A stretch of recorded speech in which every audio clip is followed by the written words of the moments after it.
Oke, bismillah. Assalamualaikum warahmatullahi wabarakatuh. Bismillahirrahmanirrahim. Alhamdulillahi rabbil alamin. Wa bihi nasta'inu ala umurid dunya waddin. Allahumma salli wa sallim wa barik ala habibina wa syafi'ina Sayyidina wa maulana Muhammadin wa ala alihi wa ashabihi wa man tabi'ahum bi ihsanin ila yaumiddin. Bismillah, kita lanjutkan ngaji kita. Malam hari ini kita ganti sesi. Di bulan Februari kita mengangkat tema pendidikan. Dulu kita pernah angkat dari tokoh-tokoh barat. Bulan ini kita angkat dari tokoh-tokoh nasional. Jadi kita juga tidak kurang jago, tidak kurang tokoh filsafat di Nusantara ini. Termasuk 4 orang yang akan kita bahas bulan ini. Mereka ini punya macam-macam gagasan, cuma malam ini kita ambil bagian pendidikannya. Bulan ini kita ambil bagian pendidikannya. Kita bertemu yang pertama dengan ini. Kalau ada yang tanya, kok Kiai Haji Ahmad Dahlan dulu, terus Kiai Hasyim Asy'ari, Dewi Sartika, kemudian yang terakhir Ki Hajar Dewantoro, kok ndak Ki Hajar dulu? Pertimbangannya umur ya. Jadi yang lahir duluan kita bahas dulu. Oke, maka kita bertemu hari ini yang lebih tua, yaitu beliau Kiai Haji Ahmad Dahlan. Kalau pas sesi tokoh nasional ini saya lebih santai karena teman-teman mestinya lebih akrab. Jadi saya tidak harus detail menjelaskan tanggal lahirnya, riwayat hidupnya, macam-macam. Insya Allah sudah ngerti ya. Yang ngerti. Iya, yang enggak ya enggak. Padahal tentang tokoh-tokoh yang kita angkat bulan ini itu sebenarnya referensinya sangat banyak. Sampai difilmkan segala loh. Kalian kadang-kadang ya buku banyak sampai difilmkan tapi enggak ada satupun yang ditengok. Kadang-kadang kita punya mental block kalau bahasa psikologi itu. Kenapa kok tokoh ini tidak kita tengok padahal beliau tokoh besar, punya gagasan-gagasan besar, pengaruhnya juga besar. Kadang-kadang ada mental block, kita menganggap bahwa tokoh itu bukan kelompok kita, bukan golongan kita. Itu sering terjadi. Sehingga Indonesia ini meskipun dianugerahi berseliweran tokoh-tokoh luar biasa, bolak-balik kita diziarahi oleh jiwa-jiwa yang besar. Kita baru sadar ketika mereka sudah berangkat dipanggil kembali oleh Allah. Kenapa? Karena kita ada mental block bahwa tokoh yang bukan kelompok kita, bukan golongan kita, pandangannya tidak sesuai dengan kita, itu ya dilewatkan saja, tidak apa-apa. Nah itu kalau bisa mental semacam ini pelan-pelan kita kikis. Mulai filosof-filosof kemarin kan banyak itu kan quote-quote yang menyatakan kebenaran dari siapapun harusnya tetap kita ambil kalau itu memang kebenaran. Jadi ngaji filsafat termasuk latihan ini ya, latihan untuk berpikiran terbuka, mau menerima sumber dari mana saja. Kalau di dunia ilmiah ini salah satu perilaku ilmiah, tidak pilih-pilih sumber. Nah, untungnya juga kalau tokohnya terkenal ini, nanti kalau ada yang salah teman-teman boleh mengingatkan. Ya, lu saya yo iso salah wong. Saya tidak tahu kalau kamu nganggap saya bukan manusia lagi. Ya tetap banyak salah. Kadang pingin ngomong apa keluarnya apa, itu wajar. Kadang ya salah informasi, kadang salah referensi, salah ngomong, itu biasa. Diingatkan saja. Kemarin ada yang mengingatkan saya, ternyata saya salah ngomong. Saya lupa di sesi apa ya. Kelihatannya sesi Imam Junaid. Saya salah ngomong, harusnya Nabi Ayub, keluarnya Nabi Yakub. Atau sebaliknya, saya lupa. Pokoknya ya keliru. Ada yang mengingatkan, ya harus diterima, memang keliru. Itu menunjukkan ya, saya masih manusia.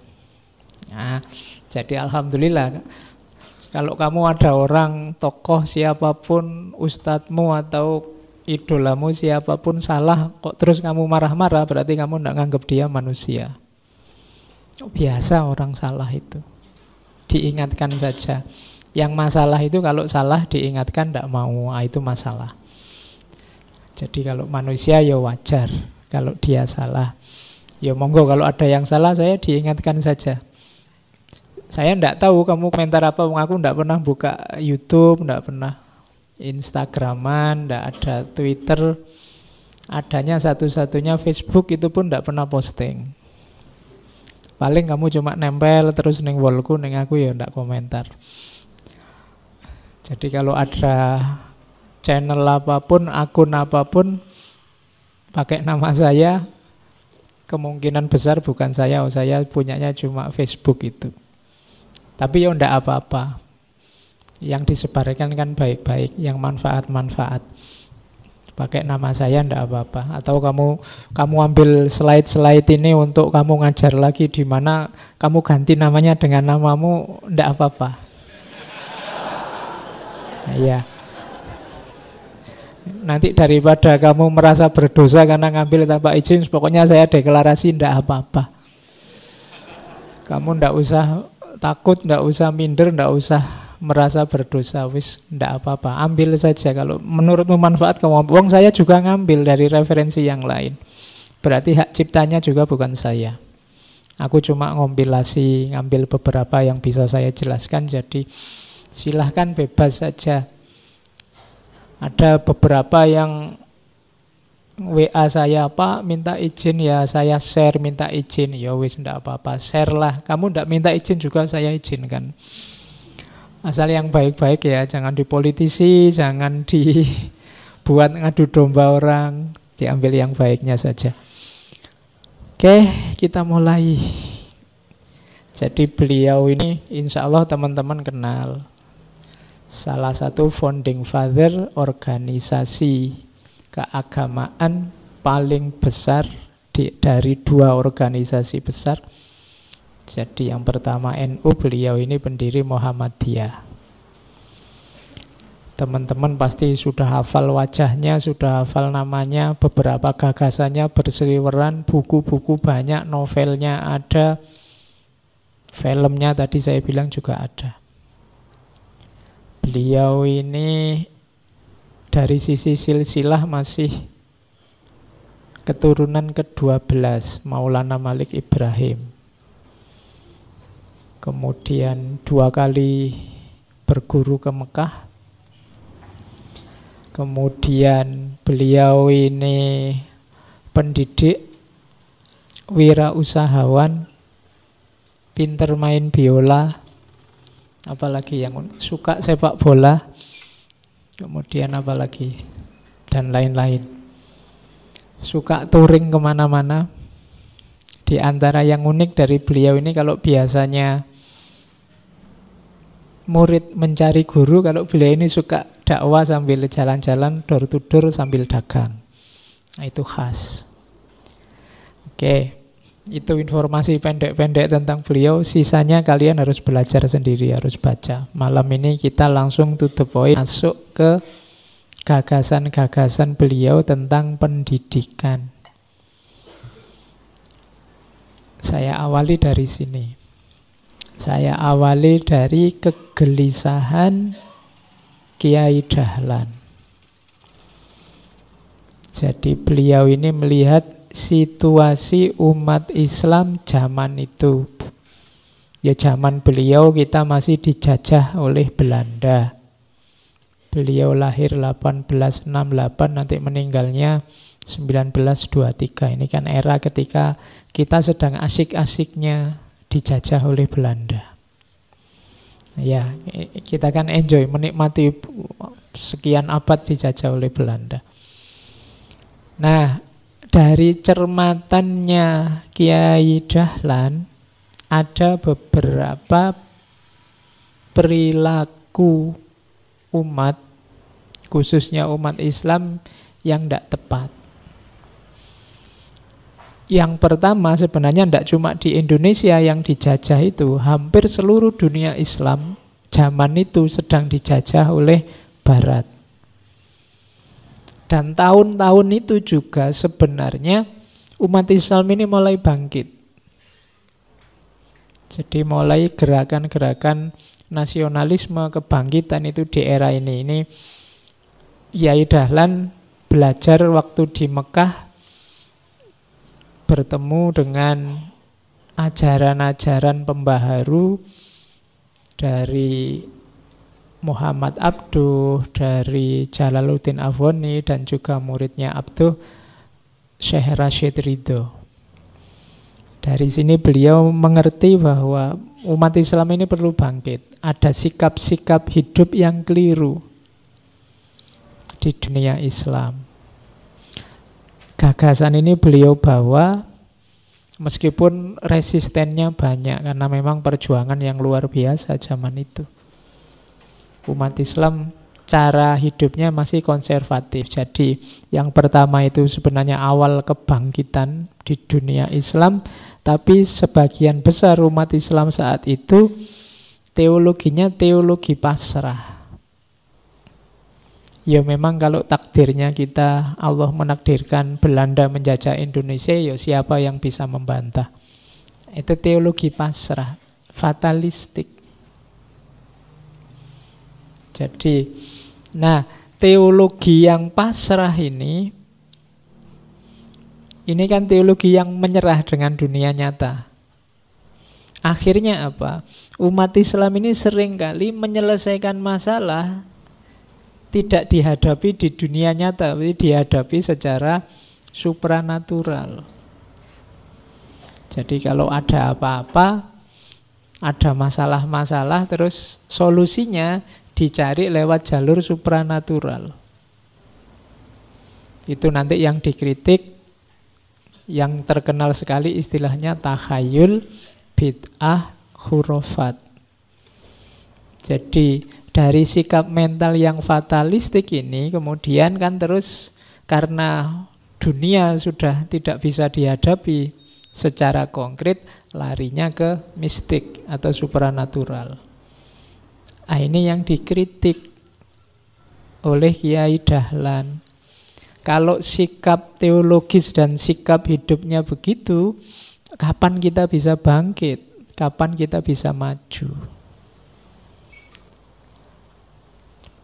Saat itu Kiai Dahlan melihat bedanya orang-orang Belanda dengan orang-orang pribumi. Kalau orang Belanda sakit, ya ke dokter, diperiksa, diobati. Kalau orang pribumi sakit, nyari dukun, dicari kekuatan supranaturalnya yang mengganggu, yang membuat orang sakit. Nah, perilaku-perilaku semacam ini menggelisahkan bagi Kiai Dahlan. Kuncinya di mana? Ya pendidikan. Berarti umat Islam ini kurang tinggi pendidikannya. Kenapa mereka kok bisa pasrah? Kenapa mereka larinya ke mistik supranatural? Kemungkinan besar karena ilmunya kurang. Kalau ilmu kita tidak cukup, itu kan kita kalah berhadapan dengan lingkungan sekeliling kita. Dan ini bahaya, karena umat Islam itu punya tanggung jawab sebagai khalifah. Khalifah itu berarti dia harus menguasai yang dikhalifai. Kalau dia kalah oleh lingkungan sekelilingnya, dia tidak bisa menguasai. Makanya ada teori namanya teori taskhir. Teori taskhir itu teori penaklukan alam semesta. Alam semesta harus kita taklukkan, kita kuasai, kita mengerti, kita fahami. Kalau tidak, kita yang akan kalah. Misalnya orang-orang dulu kita kenalkan ada animisme, ada dinamisme. Ketika orang tidak ngerti ilmunya tentang laut, tidak bisa menaklukkan laut, tidak berdaya di hadapan laut, akhirnya dalam tanda petik menganggap laut itu ada dewanya, terus ngasih sajen, ngasih persembahan pada laut. Nah, ini teologi semacam ini, cara berpikir semacam ini berawal dari kurangnya ilmu. Kalau orang ngerti ilmunya, jangankan laut, sampai akhirnya udara juga bisa kita taklukkan kan sekarang. Bahkan kemarin matahari sudah bisa difoto. Kamu tidak bayangkan orang bisa foto matahari. Kemarin sudah ada fotonya matahari. Wajahnya matahari sekarang kelihatan. Mungkin kita tidak membayangkan kita sudah semaju itu sekarang. Dari mana? Sains, ilmu pengetahuan. Oke. Jadi orang luar sudah bisa memoto wajahnya matahari. Kita masih ribut tentang selfie dan hoax. Yaitu situasi kita hari ini. Pasrah saja. Itu fatalistik. Oke, jadi ini sebenarnya kunci nanti perjuangan beliau Kiai Dahlan. Perjuangan yang tidak mudah. Kenapa? Karena dalam situasi semacam ini nanti juga ada orang-orang yang mendapat posisi enak, mendapat posisi nyaman. Kalau situasi berubah, kedudukan mereka yang nyaman ini bisa jadi terancam. Makanya ada cerita misalnya bagaimana suraunya Kiai Dahlan dirobohkan, bagaimana beliau ditentang oleh banyak orang ketika misalnya menunjukkan bahwa lo arah kiblat ini tidak cocok lo kalau pakai ilmu hisab dan seterusnya. Itu. Jadi resistennya banyak. Oke. Terus itu yang kotak yang paling bawah, ada asumsi yang perlu dipahami secara cerdas. Jadi memang karena kita dijajah Belanda, banyak yang menentang penjajahan, yang berjuang menaklukkan Belanda, sampai ada rasa tidak suka luar biasa pada Belanda, menganggap semua yang ada hubungannya dengan penjajah itu pasti jelek. Kayak tadi Kiai Dahlan mengingatkan, lo ada lo bagian-bagian tertentu yang bagus. Jadi kalau semua yang berbau Belanda kita tolak, nanti ada banyak hal yang penting, yang bagus, yang bisa kita tiru. Ya enggak semua, kalau menjajahnya sih pasti jelek. Tapi dalam hal tertentu, misalnya yang dilihat Kiai Dahlan saat itu, misalnya pendidikan. Jadi model persekolahan yang kita sebut model klasikal, menurut cermatannya Kiai Dahlan lebih efektif untuk melahirkan ilmuwan dibandingkan model tradisional yang ada saat itu. Seperti yang dikenal antara lain di pesantren-pesantren. Jadi kalau semua yang berbau penjajah, berbau Belanda disebut kafir, dan kita terima itu tanpa filter yang jelas, nanti banyak hal yang penting dan bagus terlewat. Termasuk sekolah itu tadi. Kalian semua kan sekarang sekolah tuh. Itu kalau kamu konsisten bahwa barang siapa budayanya satu kaum maka mereka termasuk, sekolah itu dari mereka. Jangan lupa istilah sekolah itu ya ngambilnya dari istilah skolastik. Skolastik ya tradisi Kristen yang nanti diadopsi model sekolahan itu. Tapi menurut cermatannya Kiai Dahlan ini efektif, lebih cepat, lebih efektif untuk melahirkan orang pinter. Jadi paradigma pendidikan yang lebih serius dalam cermatannya Kiai Dahlan. Makanya beliau nanti buka sekolahan sendiri ceritanya di Calon Jati. Sebentar ya, ada di rumahnya beliau. Awalnya beliau buka untuk keluarganya, kemudian tetangga-tetangganya. Kemudian dari sekolah itulah nanti lahir banyak tokoh, kemudian melahirkan organisasi yang kita kenal namanya Muhammadiyah. Jadi ceritanya kenapa dari situ lahir organisasi. Jadi suatu ketika ada seorang siswa yang tanya pada beliau, Kiai, apakah di sini tempatnya sekolah? Sekolah model apa sih ini, Kiai? Katanya Kiai Dahlan, oh nak, ini namanya Ibtidaiyah Islam, untuk memberi pelajaran agama Islam dan pengetahuan umum bagi anak-anak kampung Kauman. Siapa gurunya, Kiai? Gurunya ya saya. Katanya siswa tadi, sekolah ini dipegang oleh Kiai sendiri, sehingga jika Kiai meninggal dunia dan ahli warisnya tidak mampu meneruskan, maka sekolah ini akan berhenti. Saya usul hendaknya sekolah ini dipegang oleh satu organisasi sehingga dapat hidup selamanya. Dari situ terus beliau tanya lagi, kira-kira organisasi seperti apa? Organisasi yang disusun sebagai badan yang sah sesuai izin pemerintah saat itu, Hindia Belanda. Misalnya seperti Perkumpulan Budi Utomo yang sekarang berdiri di Jogja. Dari percakapan ini nanti muncul ide untuk mendirikan organisasi. Dibikin proposalnya, minta izin ke pemerintah Hindia Belanda saat itu, meskipun tidak turun-turun izinnya sekitar 2 tahunan. Karena Belanda juga takut nanti ini pengaruhnya besar. Melihat bagaimana sosok Kiai Dahlan yang, jadi beliau ini nanti dikenal juga di kalangan aktivis pergerakan termasuk Budi Utomo, karena beliau juga ngajar di beberapa sekolah Belanda. Oke, jadi itu aspek sejarahnya. Kalau ada yang lihat sekolahnya zaman dulu semacam itu gambarnya, ya. Masih belum ada wifi-nya zaman itu. Sekolahnya manual. Oke, kita mulai ke gagasan-gagasannya, dasar-dasarnya.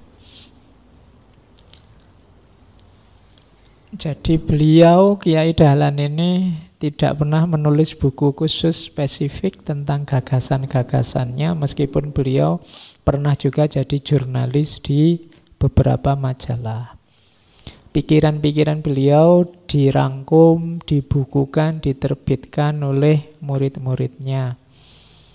Yang paling terkenal yang hari ini bukunya masih bisa diakses itu kan muridnya yang namanya Kiai Hasyid, yang bukunya judulnya 7 Falsafah Ajaran dan 17 Kelompok Ayat. Ini materi-materi yang paling sering disampaikan oleh Kiai Dahlan. Sebelum ke pendidikannya kita lihat apa sih dasar ajaran-ajaran beliau. Yang pertama, ini boleh kita jadikan prinsip hidup kita karena bagus-bagus. Yang pertama, kita manusia ini hidup di dunia hanya sekali. Untuk bertaruh, sesudah mati akan mendapat kebahagiaankah atau kesengsaraan. Dan ulama-ulama itu dalam kebingungan kecuali mereka yang beramal. Dan mereka yang beramal pun semuanya dalam kekhawatiran kecuali mereka yang ikhlas atau bersih. Jadi ini beliau menegaskan hidup ini sebenarnya pertaruhan kita. Pertaruhan apa? Pertaruhan nanti sesudah mati. Karena yang sejati itu sesudah mati. Yaitu apakah kita bahagia atau sengsara. Kuncinya apa? Ilmu. Tapi para ahli ilmu atau ulama akan ada dalam situasi kebingungan kalau ilmunya hanya berhenti di ilmu, tidak melahirkan amal. Berarti ilmu ini tidak ada gunanya, tidak akan membantu kebahagiaan atau kesengsaraan kalau tidak melahirkan amal.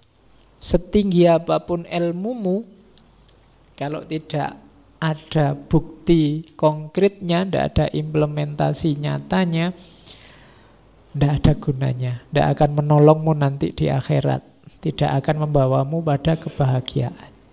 Jadi hidup ini pertaruhan, besok kita bahagia atau sengsara, kuncinya ilmu. Tapi ilmu tidak ada gunanya kalau tidak ada amal, hanya membawa pada kebingungan. Kalau hanya sign for sign, ilmu untuk ilmu, biasanya hasil akhirnya cuma dari debat ke debat, dari buku ke buku, nanti berakhir di perpustakaan. Tidak ada kualitas hidup yang meningkat. Cuma dari ilmu syaratnya amal, hanya saja amal ini tidak ada artinya kalau tidak ada ikhlasnya. Jadi kuncinya amal itu ikhlas. Jadi amal ini ada artinya kalau ikhlas, tidak pamrih. Jadi hidup ini adalah ladang untuk menjamin apakah kita bahagia atau sengsara di akhirat. Kuncinya ilmu. Cuma ilmu tidak ada nilainya kalau tidak ada amalnya. Amal tidak ada artinya kalau tidak ada ikhlasnya. Itu ajaran pertama. Yang kedua, kebanyakan di antara manusia berwatak angkuh dan takabur. Mereka mengambil keputusan sendiri-sendiri. Kalau ini tidak perlu saya jelaskan, orang itu punya kecenderungan egois, merasa bisa sendiri, benar sendiri. Kunci banyak masalah, kenapa kok lahir banyak konflik itu di nomor 2 ini. Banyak orang yang merasa akulah yang paling benar, akulah yang paling sesuai, yang paling paham, yang paling pinter. Takabur. Dan ketakaburan ini adalah jalan diusirnya iblis dari surga. Diingatkan oleh Kiai Dahlan di prinsip falsafah ajaran yang kedua. Jadi yang pertama, perhatikan tujuan hidup kita. Yang kedua, jangan sombong, jangan egois. Yang ketiga, manusia itu kalau mengerjakan apapun sekali, 2 kali, berulang-ulang, maka akan jadi biasa. Kalau sudah menjadi kesenangan yang dicintai, maka kebiasaan yang dicintai itu sukar dirubah. Sudah menjadi tabiat bahwa kebanyakan manusia membela adat kebiasaan yang telah diterima, baik itu dari sudut keyakinan atau iktikad, perasaan, kehendak maupun amal perbuatan. Kalau ada yang akan merubah, mereka akan sanggup membela dengan mengorbankan jiwa raga. Demikian itu karena anggapannya bahwa apa yang dimiliki benar. Jadi ini pelajaran juga yang pertama, ingatlah manusia itu biasanya suka, cinta dengan yang sudah biasa mereka lakukan. Yang biasanya mereka anggap kebenaran, yang biasanya mereka geluti setiap hari. Ini sebenarnya jebakan. Karena kadang-kadang yang kita biasakan tiap hari itu sesuatu yang tidak pasti benar. Tapi kita terlanjur suka, terlanjur melekat di situ. Kenapa? Karena sudah kita ulang-ulang. Akhirnya apa? Kalau ada orang menemukan sisi kebenaran yang lain, mengkritik kita, terus kita resisten, kita tiba-tiba, ndak yang benar ya sudah ini. Sejak nenek moyang kita dulu yang dilakukan juga ini. Bahkan kita sanggup mengorbankan jiwa raga untuk yang kita anggap benar sebelumnya ini. Padahal yang kita anggap benar sebelumnya bisa jadi ada kelemahan-kelemahannya. Jadi di falsafah yang ketiga ini Kiai Dahlan mengingatkan yang biasa kita lakukan, yang selama ini kita anggap kebenaran, mungkin kita sangat suka, kita sangat mantap, kita cinta dengan kebiasaan-kebiasaan itu, tapi tetap kita harus mau membuka diri, siapa tahu ada yang lebih baik, ada yang lebih benar. Karena manusia itu kan dituntun oleh kecenderungan jiwanya. Dan kecenderungan jiwa ini dibentuk oleh apa yang dia biasakan. Maka kita harus tetap kritis terhadap diri kita sendiri. Itu falsafah yang ketiga.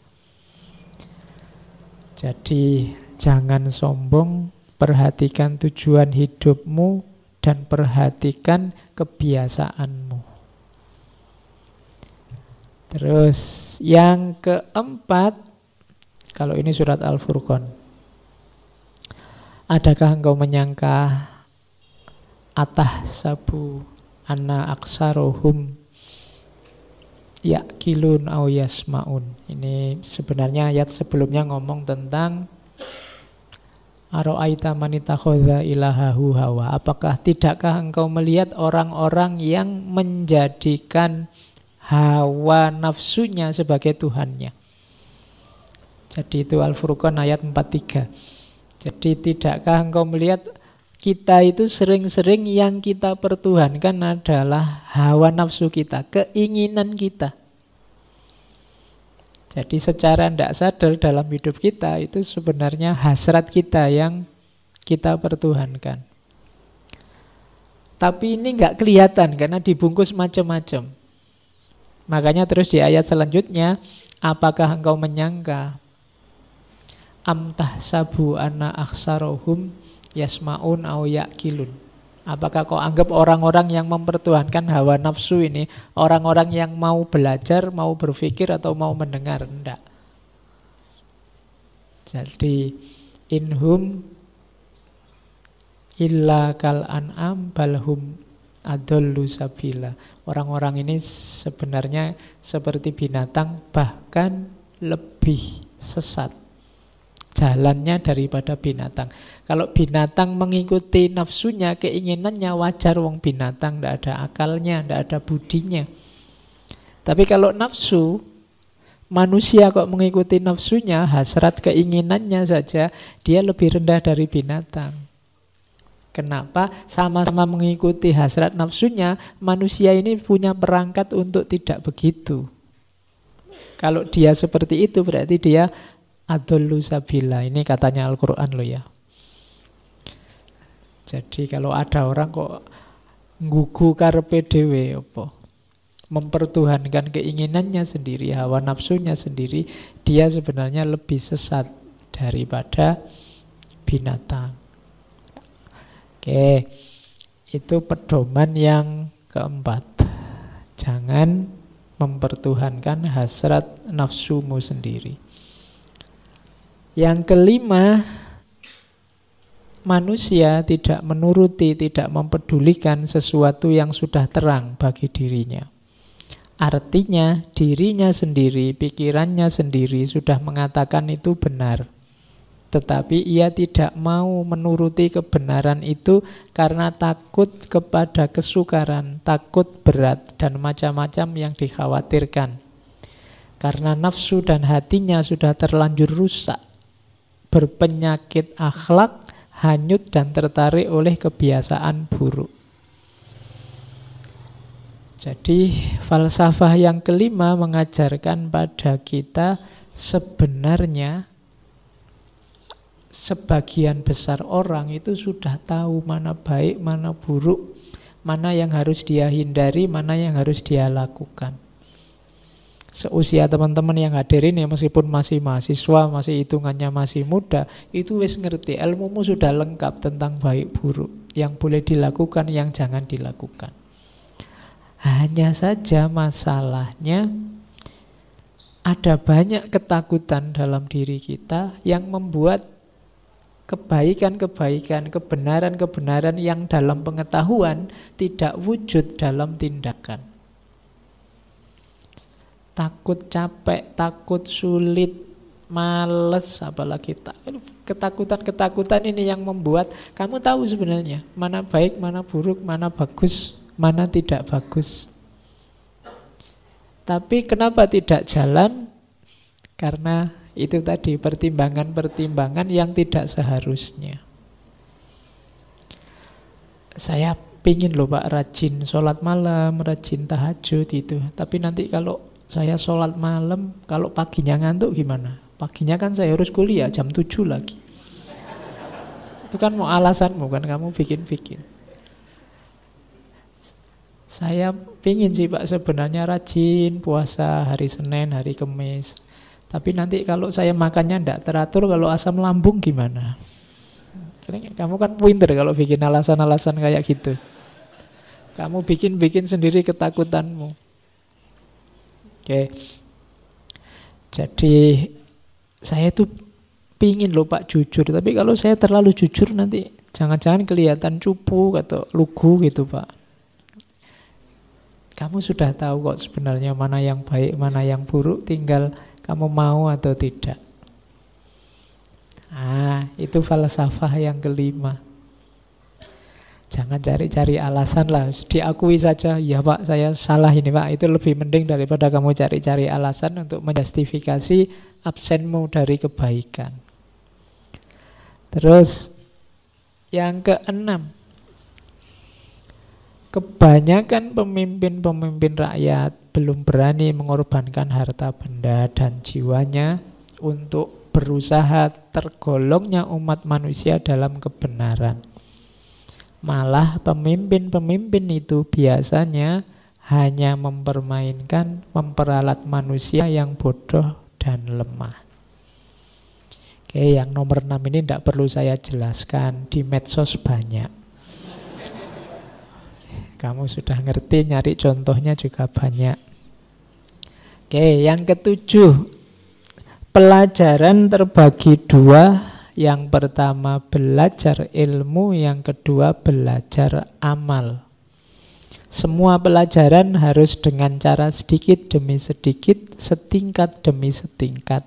Demikian pula dalam belajar amal, harus dengan cara bertingkat. Kalau setingkat saja belum mengerjakan, tidak perlu ditambah. Oke, jadi kita ini mencari ilmu, perhatikan selain belajar teorinya, belajar juga bagaimana cara mempraktekkannya. Selain belajar teori ikhlas, ya harus belajar bagaimana mempraktekkan ikhlas. Selain belajar teori apapun, kamu cari cara mempraktekkannya biar ilmu itu manfaat. Yang kedua, belajar apapun dan menjalankan, mengamalkan apapun, perhatikan step-stepnya. Selangkah demi selangkahnya, jangan ambisius. Kalau pas lagi semangat, wah semalam tahajud mulai jam 12 malam sampai menjelang subuh. Kalau pas lagi males, itu 5 tahun kemudian ora tahajud belas. Itu kamu ndak melihat tahapan-tahapannya. Jiwamu itu, dirimu itu tergantung caramu membiasakan. Tadi falsafah yang keberapa itu. Kalau kamu setahap demi setahap, jiwamu terbiasa nantinya. Kalau memang di dosis kecil kamu sudah nyaman, tinggal nambah dosis. Jangan tiba-tiba dosis besar, kamu bisa keracunan. Pelan-pelan, selangkah-selangkah. Kalau tidak biasa sholat tahajud, ya diawali misalnya tahajudnya sebelum tidur. Atau sebentar sebelum subuh, misalnya tidak apa-apa. Nanti kalau lama-lama terlatih, bisa lebih agak malam sedikit. Jadi dilatih, kalau jiwamu terlatih nanti kamu sampai pada level kalau tidak tahajud tidak enak. Atau kalau tahajud sedikit tidak enak.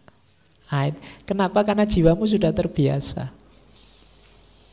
Kalau tidak biasa puasa, misalnya di sebulan itu yang sunnah-sunnah ada Senin Kemis, ada Ayamul Bid, ada macam-macam. Ambil 1-2 untuk dibiasakan. Pak saya kalau Senin Kemis mungkin tidak kuat. Senin tok ya Pak, wis ora apa-apa. Senin kan hari lahirnya Nabi. Puasa, Mungkin dapat kira-kira 3-4 bulan karena sudah biasa nambah kemis. Nanti kamu akan sampai pada titik kalau ndak puasa kamu ndak enak. Tapi kalau nggak dimulai-mulai, ya enak aja ndak puasa. Ya, ya. Jadi dimulai setahap demi setahap. Jadi ini dalam pendidikan ya begitu. Jangan overdosis. Mentang-mentang sedang senang dengan filsafat terus borong buku filsafat dibaca semua. Wah, akhirnya malah muntah terus akhirnya sebel sama filsafat. Ya. Oke, ya pelan-pelan, selangkah demi selangkah. Oke, jadi ini dasar dari falsafah pendidikannya Kiai Dahlan. Sebenarnya masih ada ini, cuma ini tidak akan saya jelaskan satu-satu. Bagi yang tertarik silahkan dicari. Itu ada 17 kelompok ayat. Ini ayat-ayat favoritnya Kiai Dahlan. Kalian sebenarnya boleh kok untuk lebih akrab dengan Al-Quran, cari ayat-ayat favorit atau surat-surat favorit. Ada satu masa dalam hidup saya, beberapa surat saya favoritkan sekali. Jadi pokoknya senang kalau ada ayat itu dibaca bolak-balik. Tidak apa-apa, untuk lebih mengakrabkanmu dengan Al-Quran. Cari ayat favorit, surat favorit, kamu ulang-ulang, kamu akrabi, kamu baca. Mungkin karena maknanya atau tidak tahu apa, tapi seneng aja kalau ngaji surat ini. Silahkan aja. Oke, itu salah satu hidayah dari Allah agar kamu akrab dan cinta sama Al-Quran. Kamu kejar sendiri mana di antara ayat-ayat itu yang menarikmu, atau surat-surat pendek yang mana. Ya mungkin kamu memfavoritkan Al-Ikhlas karena tiap kali sholat baca itu, ya tidak apa-apa lah. Isone kuwi ya piye ya. Tapi lu cintailah yang memang kamu favoritkan. Oke, ini saya loncati, kapan-kapan kita bahas detail. Kita mulai dengan dasar-dasar untuk menuju falsafah pendidikannya. Kalau ini tentang agama, kita langsung aja. Nah, kuncinya mengatur jiwa. Jadi Kiai Dahlan itu tadi sejak awal kelihatan bahwa ilmu saja tidak ada gunanya, harus ada amalnya. Ini kalimat ini saya ambil dari beliau untuk menguji kita sebenarnya. Kalau Kiai Dahlan menguji komitmen agama kita bukan dengan teriak-teriak membela agama. Makanya kata beliau, jangan kamu berteriak-teriak sanggup membela agama meskipun harus menyumbangkan jiwamu sekalipun. Jiwamu tidak usah engkau tawarkan. Kalau Allah menghendakinya, entah dengan jalan sakit atau tidak, tentu akan mati sendiri. Tetapi beranikah kamu menawarkan harta bendamu untuk kepentingan agama? Itulah yang lebih diperlukan pada waktu saat ini. Zaman itu, jadi Kiai Dahlan menyindir, sudahlah tidak usah teriak-teriak, jiwa raga aku berikan untuk agama. Sudahlah, kalau waktunya mati, mati sendiri. Itu kan kalimat itu, waktunya itu. Sekarang hartamu saja. Seberapa banyak kamu siap berkorban untuk agama, wis. Biasanya kan kalau sudah teriak-teriak gitu, ayo ada sumbangan berani berapa, sudah kelewes-kelewes kamu minggir. Jadi justru untuk menguji komitmenmu pada agama, berapa banyak kamu mau keluar harta untuk bantulah orang sekelilingmu yang tidak mampu itu loh. Justru ukurannya di situ. Kalau berkorban jiwa gampang, kalau pada saatnya kamu mati-mati sendiri, tenang aja. Kalau sudah sampai waktunya, tidak perlu dideklarasikan, tapi justru dengan pengorbanan harta ini sebenarnya kelihatan sejauh mana kamu berani berkorban untuk agama.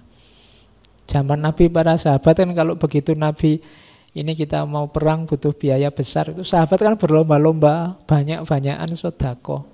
Ada yang separuh hartanya, ada yang semua hartanya.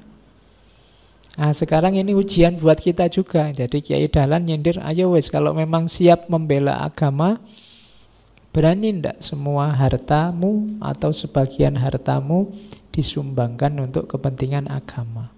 Justru ukurannya di situ. Itulah yang diperlukan sekarang. Wong kita tidak sedang perang, karena tidak sedang perang ya ndak butuh korban jiwa, kita cuma butuh korban harta.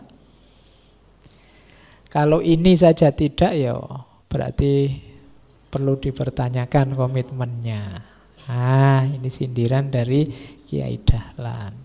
Oke, kemudian juga perhatikan kalimatnya Kiai Dahlan, termasuk dalam pendidikan. Kamu tidak mau menjalankan tugas amal itu karena kamu tidak biasa, bukan. Kenapa kok kita tadi sedekah berat? Mungkin karena kita memang tidak biasa. Oke, kalau memang tidak biasa, beruntunglah. Mari saya ajarkan soalnya itu. Jadi kalau sudah dapat dan mengerti, kamu harus menjalankan. Dan soalnya kalau kamu tidak mau, asal tidak mau saja, siapa yang dapat mengatasi orang yang sengaja sudah tidak mau? Jadi maksudnya Kiai Dahlan, kalau masalahnya kamu belum ngerti, saya ajari. Kalau masalahnya kamu belum terbiasa, ayo kita biasakan. Tapi sebenarnya masalahnya tidak di situ. Sebagian besar masalah kita adalah kita tidak mau. Kita sudah tahu banyak sekali kebaikan, keutamaan, fadilah, macam-macam. Kenapa tidak jalan? Bukan karena kita tidak ngerti ilmunya, bukan karena kita belum terbiasa. Kalau tidak ngerti ilmunya, belajar. Kalau belum terbiasa, ayo dibiasakan. Problem besarnya adalah kita tidak mau. Gitu loh. Wong sudah ngerti. Modalnya juga sudah ada, cuma kita tidak mau. Kalau sudah tidak mau, ya siapa yang bisa mengatasi? Sudah disuruh ini moh, disuruh itu moh, ya wis. Gimana lagi, wong sudah moh. Untuk mengatasi moh itu kan harus dipaksa, tapi masuk agama harus paksaan. Jadi kalau problemnya tidak mau, ya agak berat. Karena siapa yang bisa mengatasi orang yang sengaja tidak mau? Problem besar kita sebenarnya di sini, orang-orang yang dengan sengaja tidak mau. Kalau urusan dalil sih gampang, kita cari banyak dalil-dalil, banyak ilmu. Kalau urusan tidak terbiasa, belum pengalaman, ya ayo pelan-pelan, setahap demi setahap tadi. Tapi ternyata problemnya kita tidak mau. Ya termasuk kebaikan tahajud tadi, termasuk sedekah tadi, wong kita memang awalnya tidak mau. Kalau sudah tidak mau, ini kayak saya bilang tadi, mental block. Sudah terblokir di awal. Mengatasinya susah, satu-satunya yang bisa ngatasi ya diri kita sendiri. Jadi berarti apa? Mulai sekarang kuncinya dibuang hambatan tidak mau tadi. Saya mau. Insya Allah saya awali pelan-pelan untuk beramal baik sejauh yang saya tahu. Nanti lama-lama jiwamu akan terbiasa. Nah, ini pelajaran dari beliau Kiai Dahlan. Oke, kita awali dari filsafat pendidikannya. Ini kalimat dari beliau yang terkenal sekali. Istilahnya juga kan dipakai hari ini masih. Dadiya kiai sing kemajuan, ojo kesel anggonmu nyambut gawe kanggo Muhammadiyah. Jadi di kalimat ini ada 3 makna. Yang pertama kesolehan, yang kedua kemajuan, keilmuan, dan yang ketiga pengabdian. Jadi itu kan ada kiai, keywordnya kan di situ, kemajuan dan nyambut gawe. Jadi mengabdikan ilmu dengan dasar kemajuan, dengan basis kekiaian. Jadi ada kesolehan, ada kealiman, ada ya alim, ada amil. Amil itu pekerja. Jadi kuncinya pendidikan itu alurnya seperti itu. Dilandasi dengan kesolehan, akhlak yang baik, kemudian penguasaan keilmuan. Disitulah nanti akan lahir kemajuan, baru setelah itu pengabdian. Kalau tidak ada landasan kekiaian, kesolehan, Ya, nanti kita ndak punya dasar, kehilangan kerangka hidup kebaikan tadi. Kalau tidak ada ilmu, tidak ada kemajuan, ya kita akan mandek, statis. Kalau tidak ada nyambut gawenya, tidak ada pengabdian, tidak ada amalnya, ya sia-sia, tidak ada gunanya. Berhentinya cuma di ceramah-ceramah, di perpustakaan, di buku-buku. Bukunya tambah banyak, perpustakaannya tambah banyak, tapi kualitas hidup tidak meningkat. Kenapa? Karena ilmunya tidak diterjemahkan dalam amal. Jadi pendidikan yang berkualitas itu ya kiai tapi yang kemajuan. Makanya tujuan pendidikan kalau versinya Kiai Dahlan ya lahirnya seorang ulama yang intelek atau sebaliknya intelek yang ulama. Jadi ulama yang punya wawasan keilmuan luas atau seorang ilmuwan yang punya wawasan keagamaan memadai. Jadi dua-duanya butuh. Jadi sejak zaman Kiai Dahlan ternyata kesadaran untuk tidak mendikotomikan ilmu dan agama sudah disadari. Jadi kalian tidak perlu capek-capek pinjem gagasan-gagasannya orang luar untuk mencari gimana sih relasi ilmu dan agama. Para founding fathers di negara kita dulu sebenarnya sudah hampir semua punya kesadaran ini. Jadi tujuannya ulama yang intelek, intelek yang ulama. Kalian harus punya kualifikasi dua-duanya. Saya tidak tahu kalian ini sudah intelek dan sudah ulama apa belum intelek dan belum ulama. Ulama itu berarti yang punya kualifikasi keilmuan, berarti profesional. Jadi intelek itu keluasan wawasanmu. Terus karena itu Kiai Dahlan kemudian dalam mengembangkan pendidikan, beliau memadukan antara sistem sekolah seperti yang beliau pelajari dari sekolah-sekolah tempat beliau ngajar, sekolahnya Belanda, dan juga sistem pesantren. Jadi antara sekolah dan pesantren. Jadi modelnya bagaimana? Ketika beliau mengajar di sekolahnya Belanda, nambah pelajaran agama. Kemudian di sekolah-sekolah yang beliau dirikan, ya wawasan agama ya, wawasan pengetahuan umum juga iya. Ya bentuknya mirip madrasah yang kita lihat hari ini. Jadi ya umum, ya agama. Kalau sebelumnya yang sekolahnya Belanda ini kan isinya umum. Sementara yang pesantren-pesantren murni agama. Dalam cermatannya Kiai Dahlan ini dua-duanya penting. Hari ini kita butuh wawasan-wawasan keilmuan umum.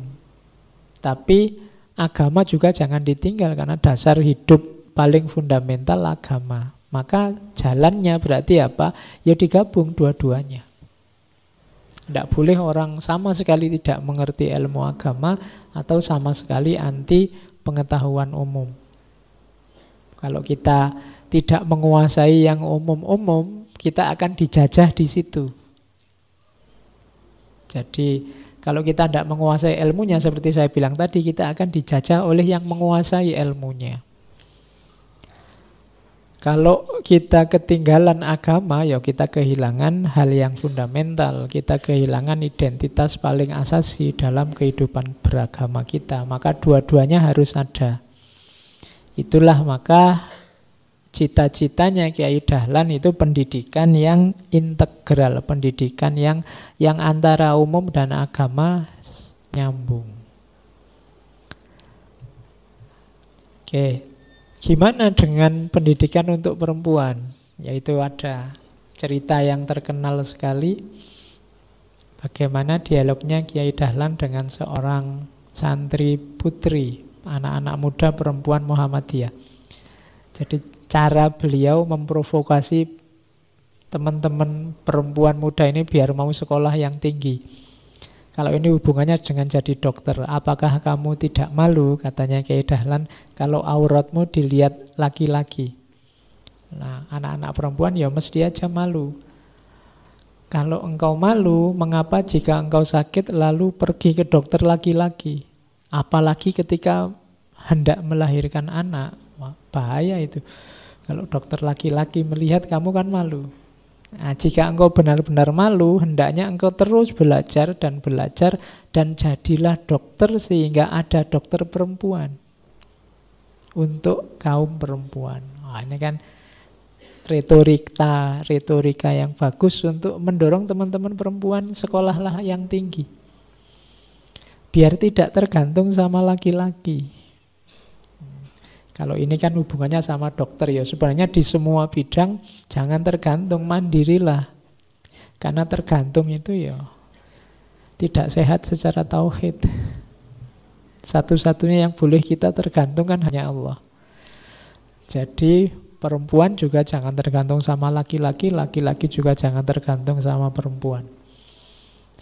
Masing-masing harus mandiri, satu-satunya tempat bergantung Allahus Somad, hanya Allah. Katanya kan tadi sudah hafal surat Al-Ikhlas.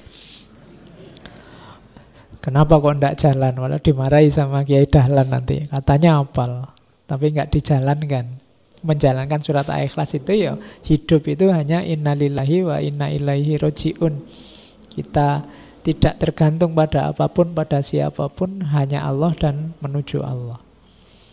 Termasuk yang dilakukan oleh Kiai Dahlan ini untuk biar teman-teman yang perempuan, karena dalam situasi zaman itu perempuan kan rasanya tergantung sekali sama yang laki-laki. Maka harus mulai diawali dari pendidikannya. Terus, nah ini yang menarik. Kiai Dahlan termasuk tokoh yang menganjurkan pendayagunaan akal. Termasuk beliau menganjurkan ya para intelektual muslim harus belajar ilmu mantek, logika. Jadi kenapa? Ya kita memahami alam semesta ini, kalau logikanya tidak jalan nanti yo jangan-jangan belajar fisika, matematika cuma dihafalkan. Gunanya logika apa? Ya mengelola teori-teori, bagaimana menerapkannya, bagaimana memahaminya secara pas kemudian diterapkan dalam kehidupan sehari-hari. Di antara kelemahan umat Islam, katanya Kiai Dahlan, adalah jarang mendayagunakan akal. Padahal akal itu sumbernya ilmu. Tidak ada gunanya mendorong orang belajar menguasai ilmu, tapi akalnya tidak dipakai. Jadi kuncinya manusia justru ada pada akal budinya. Maka ya katanya Kiai Dahlan ya harus belajar. Termasuk belajar filsafat ini kan belajar mendayagunakan akal. Karena itu fasilitas yang paling utama yang diberikan oleh Allah pada manusia. Jadi ilmu butuh akal. Kalau sudah dapat ilmu harus diamalkan. Cuma amal ini tidak ada harganya kalau tidak ada ikhlas di dalamnya. Urut-urutannya sejak tadi kan begitu. Oke, terus nah kata Kiai Dahlan, pengajaran yang berguna dalam mengisi akal itulah yang lebih dibutuhkan oleh manusia daripada makanan yang mengisi perutnya. Dan mencari harta benda dunia itu tidak lebih payah dari mencari pengetahuan yang berguna dalam memperbaiki perbuatan dan kelakuan. Jadi akal yang berfungsi itu lebih penting dari makanan untuk mengisi perut. Kalau hanya makanan untuk mengisi perut, pada saatnya bisa habis kalau akalnya macet. Tapi kalau akal jalan, meskipun makanannya tidak banyak, dia bisa diatur, bikin strategi gimana caranya dapat makanan lagi, dapat makanan lagi. Maka makanan untuk mengisi perut itu levelnya di bawah pengetahuan untuk mengisi akal. Jadi makanya kan banyak asumsi-asumsi, teori-teori materialistik. Ya kalau orang itu perutnya ndak kenyang, ya bisa gawat, bisa akalnya ndak jalan. Kalau versi ini ya harus dibalik, gitu loh. Akal yang nyetir perut, jangan perut yang nyetir akal. Ya, perut yang nyetir akal itu kalau sudah lapar, kalau sudah perutnya kosong, wis apa aja kelihatan kayak makanan, wis serakai luar biasa. Nah, itu berarti perutnya nyetir akal. Demi bisa makan yang tidak masuk akal, yang jelek-jelek diterjang. Nah, itu berarti perutnya nyetir akal. Harus dibalik, akalnya yang nyetir perut. Jadi hidup secara cerdas. Terus, nah, dengan asumsi-asumsi yang disebutkan di atas, maka versinya Kiai Dahlan, pendidikan itu harus mencakup 3 wilayah. Yang pertama, pendidikan moral. Yang kedua, pendidikan individu. Yang ketiga, pendidikan kemasyarakatan. Pendidikan moral itu akhlak. Jadi umat harus kuat di akhlak dengan dasar pasti Al-Quran dan Sunnah. Ini yang tadi kita sebut sebagai pelajaran untuk mencetak orang yang soleh. Materinya moral, akhlak. Yang kedua baru pendidikan individu. Ini baru yang kita sebut profesionalitas. Yang belajar fisika ya profesional di fisika, yang belajar pertanian profesional di pertanian, yang belajar perikanan profesional di perikanan. Ini namanya pendidikan untuk individu. Yang ketiga, jangan lupa pendidikan kemasyarakatan. Jadi pendidikan kemasyarakatan itu yang pertama maksudnya apa? Bagaimana efeknya ilmu terhadap dunia sekeliling kita. Bagaimana kita membawa ilmu ke tengah masyarakat, meningkatkan kualitas hidupnya masyarakat. Jadi kalian ini yang punya ilmu, punya tanggung jawab di tengah masyarakat. Jadi orang pinter itu harus memberi kontribusi positif pada masyarakat. Nah itu makanya namanya pendidikan kemasyarakatan. Banyak orang pinter misalnya secara individu bagus, tapi pendidikan kemasyarakatannya rendah. Tidak bisa sosialisasi, tidak bisa hidup bersama orang lain. Jangankan memberi manfaat, menenangkan saja tidak bisa. Kehadirannya tiap hari bikin rusuh, orang malah sumpek dengan kehadirannya. Itu berarti dia perlu pendidikan kemasyarakatan. Ilmunya sih tinggi, tapi orang lain susah dengan kehadirannya. Begitu dia muncul, masalah nasional lahir. Misalnya, itu berarti ya pinter sih, cuma ya perlu pendidikan kemasyarakatan. Kadang-kadang kebenaran-kebenaran yang luar biasa, tapi karena wawasan kemasyarakatannya rendah, kebenaran yang dibawa malah kontraproduktif, melahirkan konflik-konflik, melahirkan masalah-masalah baru.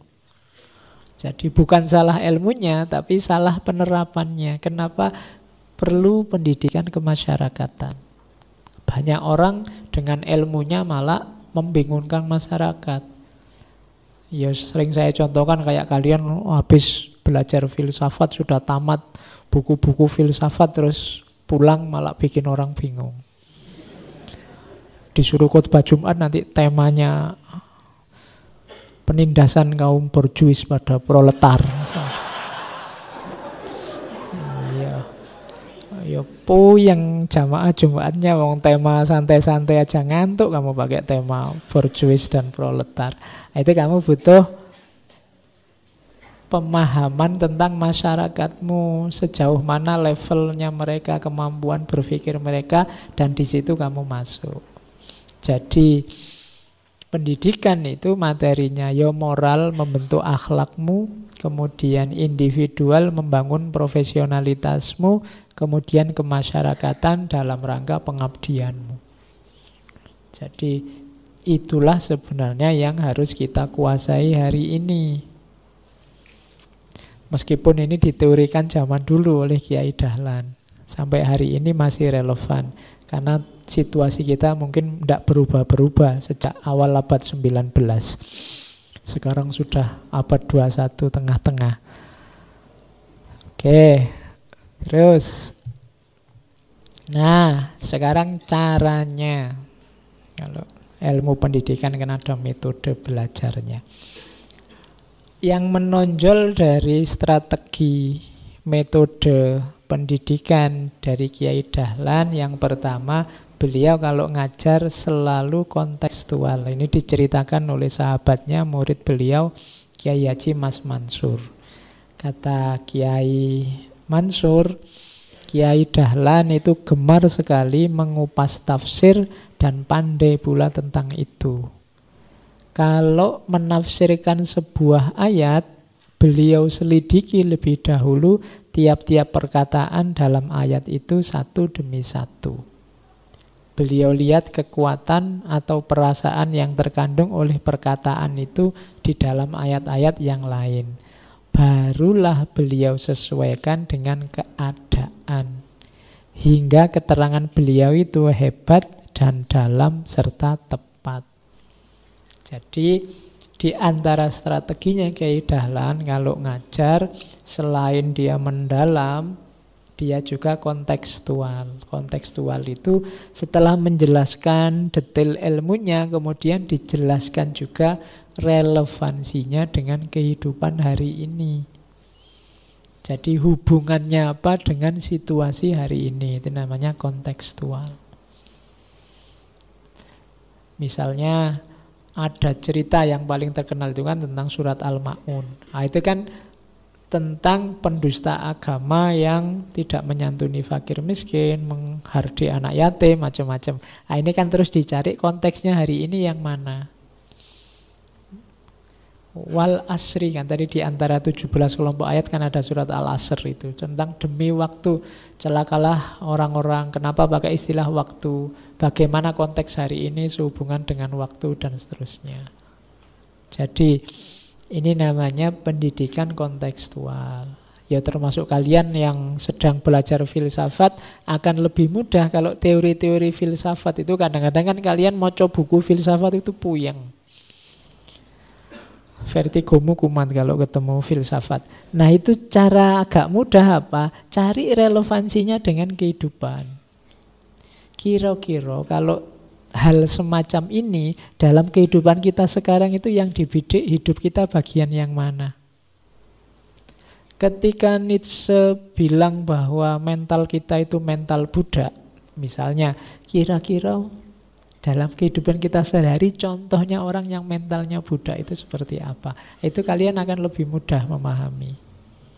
Itu cara belajar kontekstual namanya.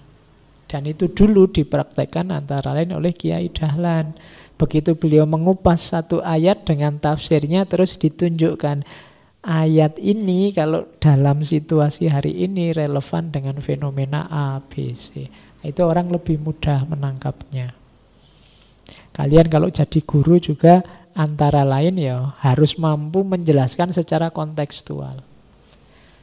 Biar muridmu atau mahasiswamu paham, oh yang dimaksud hubungannya dengan realitas ini. Oke, jadi itu metode pertama. Metode kontekstual. Metode kedua. Jadi metode kedua ini metode praksis sebenarnya. Ilmu jangan cuma dihafalkan tapi dijalankan. Ada cerita terkenal sekali antara Kiai Dahlan dengan muridnya, Haji Suja namanya. Jadi Kiai Dahlan ini kalau kuliah subuh sering sekali mengulang-ulang surat Al-Ma'un. Ara'aital ladzi yukadzibu biddin. Nah ini ada muridnya yang bosen, iki bolak-balik Al-Ma'un terus, mungkin gitu. Saya dulu juga punya ustadz yang tiap kali ceramah ayatnya wal asri tadi. Ayat apa aja wal asri. Nah ini Kiai Dahlan juga terkenal dengan Al-Ma'unnya. Nah Haji Suja ini terus tanya ya, karena wah ini kalau terus-terusan gini bosen aku, terus tanya beliau pada Kiai Dahlan, Kiai mengapa pelajarannya kok tidak ditambah, mbok yo ganti ayat-ayat selanjutnya kayak apa kayak. Nah terus Kiai Dahlan menjawab, apa kamu sudah ngerti betul surat Al-Ma'un ini? Haji Suja jawab, loh malah saya sudah hafal. Tidak cuma ngerti, sampai hafal aku. Oke, terus Kiai Dahlan tanya, apa kamu sudah mengamalkan? Katanya Haji Suja, sudah. Kalau sholat saya baca itu. Sudah saya amalkan. Nah, ternyata katanya Kiai Dahlan, loh maksudnya pengamalan bukan itu. Oke, sekarang ayo tak ajak pengamalan. Nah ceritanya terus diajak ke pasar, disuruh nyari orang fakir miskin, dibawa keluar ke rumah, dibantu, dikasih makan, terus sudah. Nah, itu namanya pengamalan. Nah, ini jadi cara belajar dengan praktek, tidak sekedar dihafalkan. Kalau sekedar dihafalkan, ya sekarang anak PAUD, anak TK lebih hafal dari kita kadang-kadang. Tentang surat-surat panjang sekarang anak-anak SD, anak MI itu hafal. Kita aja sering lupa. Kadang-kadang kita ngimami surat Ar-Ra'aital ini Al-Ma'un tidak berani, khawatir bulet di belakang. Pokoknya andalan kita kalau tidak qul huwallahu ahad ya wal asri. Diulang-ulang kuwi terus. Favoritnya itu, tambah satu lagi Ina atau Ina. Nah, ya. Oke, jadi maksudnya bukan itu. Jadi diamalkan itu untuk lebih paham, yuk amalkan. Kalau sudah diamalkan, disitulah terletak rahasianya bahwa ayat sudah kita pahami. Jadi mengajar dengan cara melihat situasi konkret. Ya kalau hari ini mungkin kalau bahasa ilmu-ilmu selain Al-Quran namanya praktikum. Ada praktikumnya. Nah, kita belajar agama itu ya praktikumnya antara lain di tengah masyarakat. Menyantuni fakir miskin, mengasihi anak yatim itu ya praktek no. Latihan mempraktekkan karena kunci finalnya ilmu itu ya ada di amal. Oke, terus ada lagi metode dialog. Jadi Kiai Dahlan itu suka mengajak dialog. Beliau ini kan terkenal menjual batik. Jadi menjual batik dari rumah ke rumah kemudian ngobrol. Kalau filsafat kayak Sokrates itu jalan-jalan muter ngejak orang dialog, ngejak orang ngobrol. Bahkan termasuk di sekolah. Beliau suka dengan metode dialog. Satu ketika ada murid baru di sekolahnya beliau, terus Kiai Dahlan tanya, kalian mau pengajian apa? Muridnya jawab, begini Kiai, kalau biasanya kalau kita pengajian ya kita tidak tahu ini pengajiannya apa, yang penting guru ngajinya, terserah guru ngajinya. Kayak ngaji filsafat ini, kamu temanya apa, kan terserah aku. Nah, yang tidak mutu yang seperti itu. Terus dijawab oleh Kiai Dahlan, kalau begitu nanti yang pinter hanya guru ngajinya. Nah, itu kayak kita, kalau modelnya kayak gini kan yang pinter terus saya kan. Aku belajar terus untuk ngasih materi kamu, kamu tinggal cengenges-cengenges di situ. Jadi ini contoh pendidikan yang jelek itu kan ada. Kamu itu namanya pembelajaran kontekstual. Kamu langsung paham kan, oh ini contoh yang jeleknya. Jadi katanya Kiai Dahlan, lo jangan begitu, nanti yang pinter hanya guru ngajinya. Kata muridnya, kalau para murid hanya mengikuti guru saja, apa ya kalian mau yang seperti itu? Kalau pengajian di sini, kalian yang menentukan apa yang ingin kalian ketahui. Dimulai dengan bertanya. Pertanyaan itu kunci gerbang untuk memasuki dunia ilmu pengetahuan. Jadi beliau menyarankan ya pendidikan kalau ingin efektif ya ada dialognya, ada tanya jawabnya. Dulu ngaji kita juga ada tanya jawabnya, tapi terus selesainya jadi malam, akhirnya dialognya setelah bubar, kamu bubar, kita dialog di sini. Karena memang sesinya terbatas. Atau kalau mau nanti kita dialog lagi tapi selesainya tambah malam. Kadang-kadang ada pertanyaan-pertanyaan yang lucu-lucu kan kalau ada dialog itu. Pak, saya sudah umur berapa ini tidak ketemu-ketemu jodoh. Nah itu kan kalau di forum kan malu, kalau sendiri-sendiri di sini tidak apa-apa. Jadi kalau Kiai Dahlan maunya dialog. Ada cerita yang terkenal sekali tentang tidak cuma dialog. Karena Kiai Dahlan ini bisa memainkan biola. Jadi satu ketika ada santrinya yang tanya, Kiai, agama itu apa sih? Terus ceritanya Kiai Dahlan ngambil biolanya, terus kamu dengarkan ya, saya main biola. Riwayatnya lagu yang dimainkan lagu sebenarnya Jawa, Asmarandono. Jadi dimainkan pakai biola, muridnya mendengarkan karena indah, bagus. Setelah itu ditanya oleh Kiai Dahlan, gimana komentarmu tentang musik tadi? Indah sekali Kiai, tenang, tentram, rasanya damai. Agama itu seperti itu. Sekarang gantian, kamu yang main biola. Muridnya terus, enggak enak Kiai, coba, saya enggak bisa Kiai, coba aja main aja, enggak apa-apa. Main ya, karena enggak bisa, suaranya enggak karu-karuan, rusak. Gimana kamu ngomentari permainan musikmu tadi? Enggak enak Kiai, rusak, wong saya enggak bisa main biola. Nah, seperti itu juga agama kalau enggak ada ilmunya.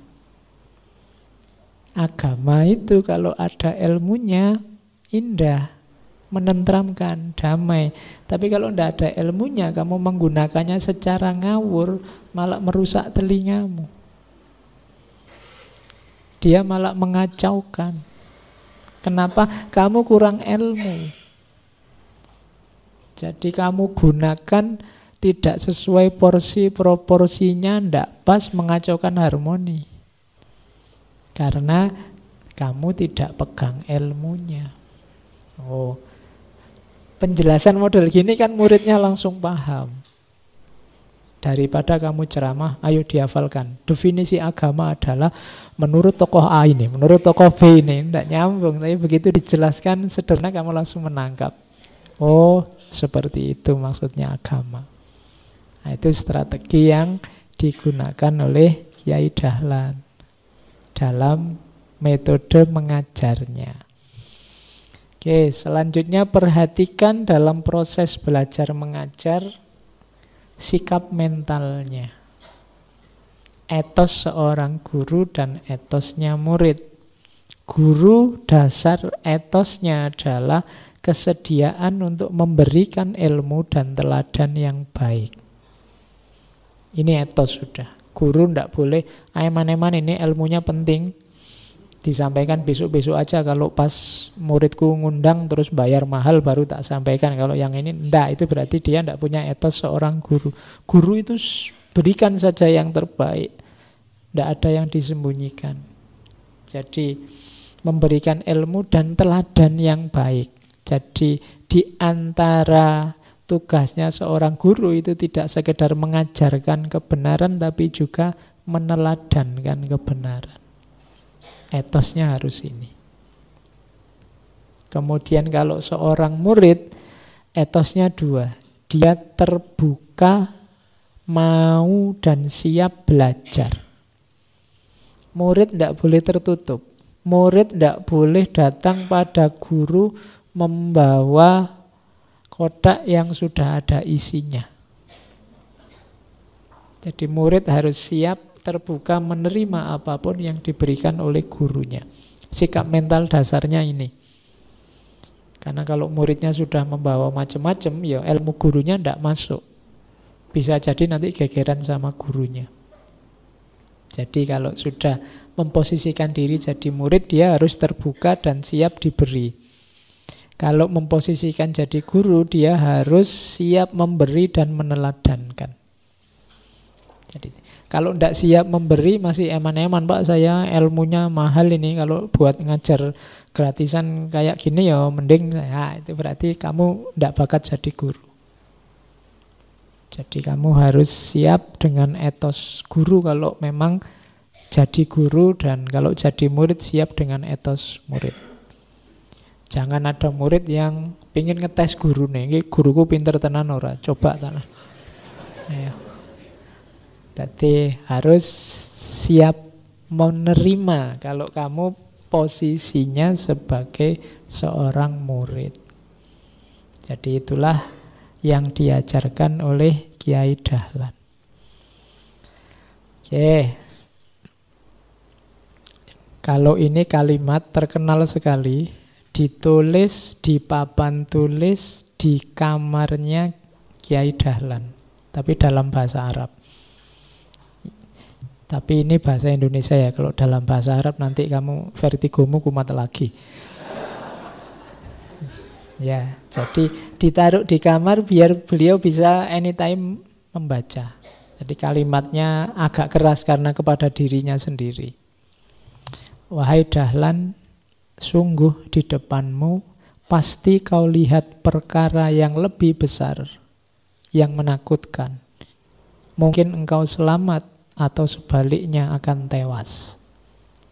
Dahlan, bayangkan engkau sekarang berada di dunia ini sendirian bersama Allah, dan di mukamu ada kematian, pengadilan amal, surga dan neraka. Coba kau pikir, mana yang paling mendekatimu selain kematian? Mereka yang menyukai dunia bisa memperoleh diploma walaupun tanpa sekolah. Sementara yang sekolah dengan sungguh-sungguh karena mencintai akhirat ternyata tak pernah naik kelas. Gambaran itu melukiskan orang-orang yang celaka di dunia dan di akhirat sebagai akibat tidak bersedia mengekang hawa nafsunya. Apakah engkau juga tidak bisa melihat orang-orang yang mempertuhankan hawa nafsu? Jadi yang pertama intinya Kiai Dahlan menasihati dirinya, wahai Dahlan, ingatlah bahwa setelah ini, setelah kehidupan di dunia ini ada peristiwa yang lebih besar dan menakutkan.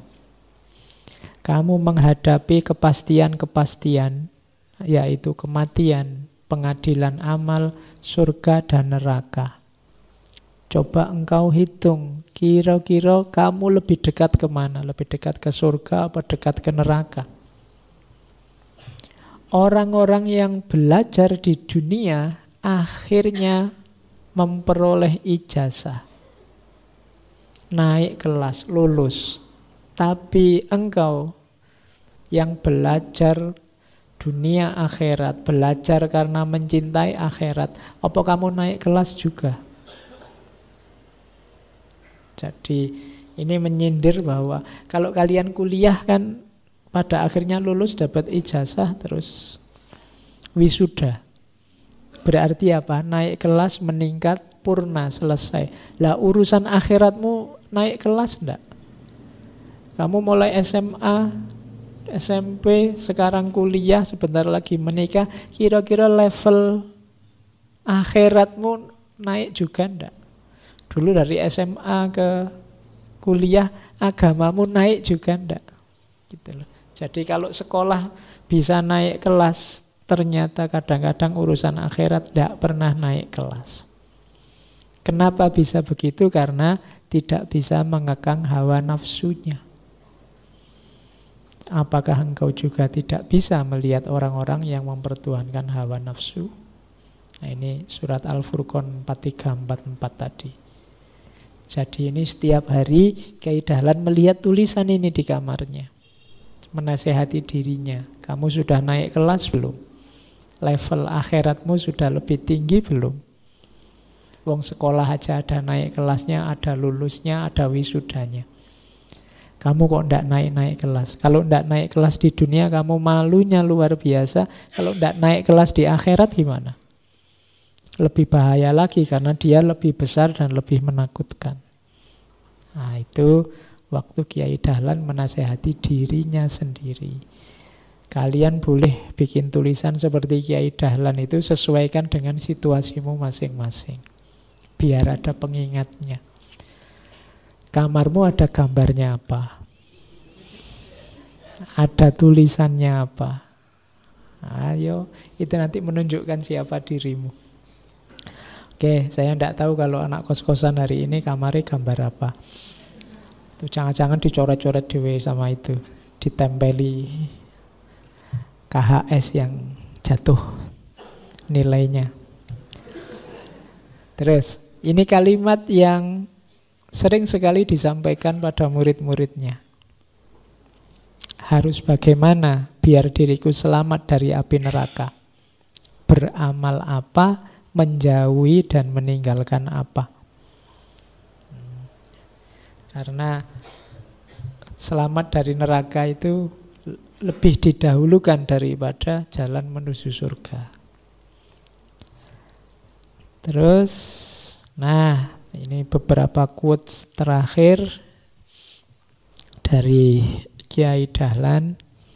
Ini mengingatkan kita semua. Saya bawa, mula-mula agama Islam itu cemerlang, tapi kemudian makin suram. Tetapi sesungguhnya yang suram itu manusianya, bukan agamanya. Agama bukanlah barang yang kasar. Artinya ajaran yang mencocokkan kesucian manusia. Sesungguhnya agama bukanlah agama lahir yang dapat dilihat. Amal lahirnya itu adalah bekas dan daya dari ruh agama. Jadi maksudnya Kyai Dahlan, Islam itu bagus. Islam itu paling baik, paling bercahaya, paling cemerlang. Tapi kok rasa-rasanya tambah lama tambah suram. Itu bukan karena Islamnya yang suram, tapi manusianya. Karena agama ini ajaran, dia tercerminannya ada dalam diri manusianya. Agama bukan barang yang kelihatan. Makanya istilahnya Kyai Dahlan, agama bukan barang yang kasar. Yang menerjemahkan dan memahami agama dalam kehidupan itu manusia. Kok rasanya gara-gara agama hidup ini tambah ruwet? Bukan agamanya pasti, manusianya. Kan ada kalimat yang terkenal sekali, bahwa Islam itu mahjubun bil muslimin. Islam yang indah itu tertutupi oleh umat Islam yang tidak indah. Akhirnya wajah keindahan Islam tidak kelihatan. Jadi mula-mula agama Islam itu cemerlang, tapi kemudian tambah lama tambah suram. Tetapi sesungguhnya yang suram adalah manusianya, bukan agamanya. Kenapa suram manusianya? Ya karena dia tidak jernih. Barang yang jernih masuk ke sesuatu yang tidak jernih, ya tetap dia jadi tidak jernih. Kalau ada air kotor dimasuki air bersih, yang menang yang mana? Yang bersih jadi kotor apa yang kotor jadi bersih? Iya, yang bersih terus jadi terkotori. Oke, jadi jangan sampai kita ikut jadi aktor yang membuat Islam suram. Itu maunya Kyai Dahlan. Ayo masing-masing kita berusaha menjaga cahaya Islam biar tetap cemerlang. Ini agak panjang. Nasihat beliau, kalimat terakhir beliau pada Kiai Ibrahim. Kiai Ibrahim ini adik iparnya yang nanti jadi ketua Muhammadiyah setelah beliau. Jadi beliau berpesan waktu sakit sebelum meninggal tentang agama. Jadi ini kan sebelum meninggal masih memikirkan agama dan Islam. Him, ini saya membaca ya, bukan jarak sama Kiai Ibrahim. Ya, karena memang pesannya begitu. Him, agama Islam itu kami misalkan laksana gayung yang sudah rusak formnya. Formnya itu pegangannya. Dan rusak pula kalengnya. Sudah sama bocor dimakan tayeng. Orang yang tidak Jawa tidak ngerti mesti tayeng ya. Karat. Sehingga tidak dapat digunakan pula sebagai gayung. Oleh karena itu, kita umat Islam perlu menggunakan gayung tersebut, tetapi tidak bisa karena gayung itu sudah sangat rusak. Sedangkan kami tidak memiliki alat untuk memperbaikinya. Tetapi tetangga dan kawan-kawan di sekitarku banyak yang memegang dan mempunyai alat itu. Tetapi mereka tidak banyak yang memegang dan mempunyai alat itu.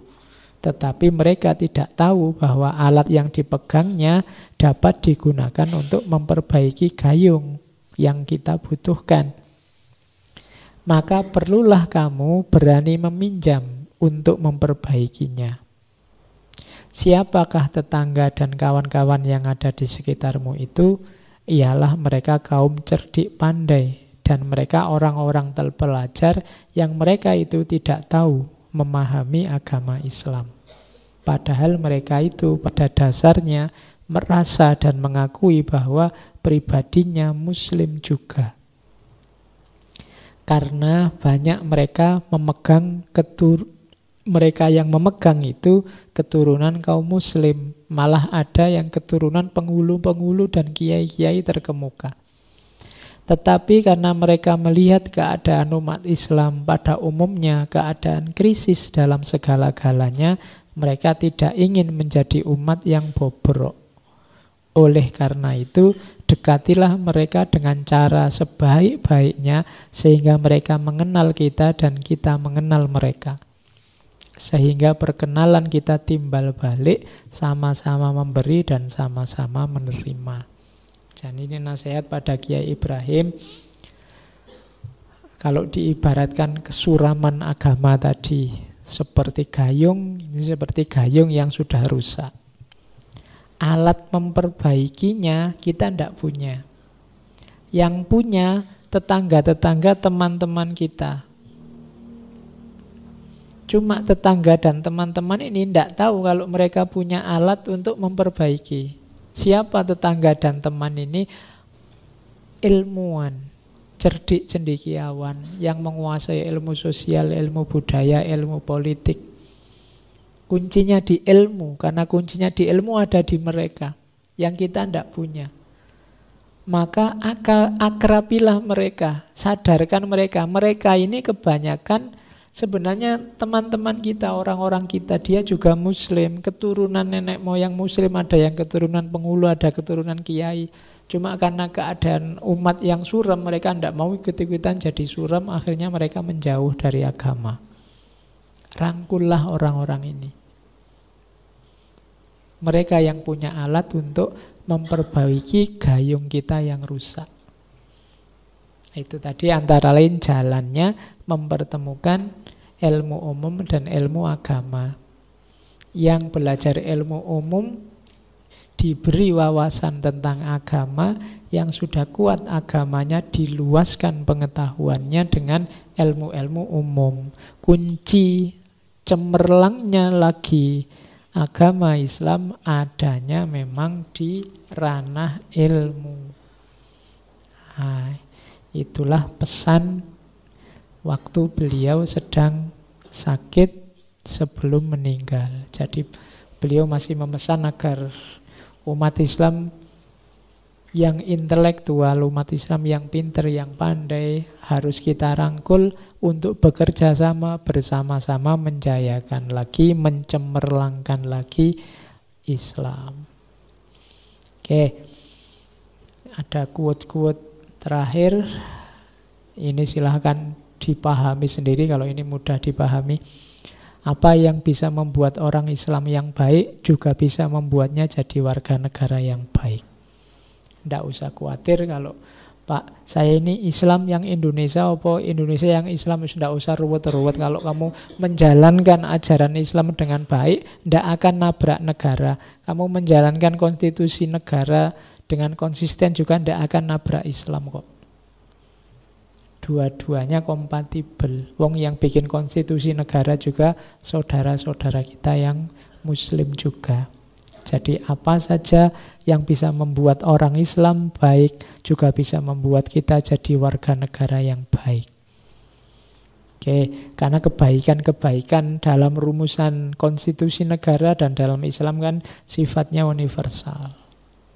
Sama-sama baik. Oke, kita dapat mengukur kemiripan kita dengan Nabi dengan melihat kepekaan kita terhadap penderitaan sesama. Jadi kalau ada yang punya misi, saya ingin semirip mungkin hidup saya dengan Kanjeng Nabi, katanya Kiai Dahlan, bukan di wajah, bukan di kostum, bukan di gaya, tapi di kepekaan kita terhadap penderitaan orang lain. Semakin kita peka dan peduli dengan penderitaan sesama, semakin kita mirip dengan Kanjeng Nabi. Karena Kanjeng Nabi punya watak semacam ini. Jadi yang ingin niru Kanjeng Nabi silahkan pekalah, latihlah kepekaanmu terhadap kesulitan, terhadap kemalangan orang lain. Maka semakin kuat kepekaan kita, semakin mirip kita dengan Kanjeng Nabi. Oke, masih ada beberapa, bisa dibaca sendiri ya. Keislaman bukanlah Allah ada dalam jiwamu, tetapi kehidupan Islam menjadi nyata dalam perilakumu. Jadi Muslim yang sejati itu tidak hanya Allah ada dalam dirimu, tapi bagaimana engkau menerjemahkan perilakumu sehari-hari sesuai dengan tuntunan Islam. Kasih sayang dan toleransi adalah kartu identitas orang Islam. Tolong menolong adalah sikap orang Islam dalam berinteraksi. Oke, itu quote-quote. Kalau ini insya Allah kalian sudah paham lah 3 yang terakhir itu. Jadi intinya beliau ingin mengajak kita yang pertama terbebas tadi dari sikap-sikap mental yang fatalistik, kemudian merebut kembali peradaban Islam dengan bekal ilmu, tapi jangan berhenti hanya di mencari ilmu, tapi juga ilmu yang berimplikasi ke amal dan amal yang dilandasi keikhlasan dengan tujuan dan metode seperti dijelaskan sebelumnya. Oke, saya kira itu malam hari ini tentang pendidikan menurut Kiai Haji Ahmad Dahlan. Kurang lebihnya mohon maaf. Minggu depan kita bertemu dengan Founding Fathers, Bapak pendiri Nahdlatul Ulama, Mbah Romo Kiai Hasyim Asy'ari. Wallahul muwafiq, wallahu a'lam bissawab. Wassalamualaikum warahmatullahi wabarakatuh.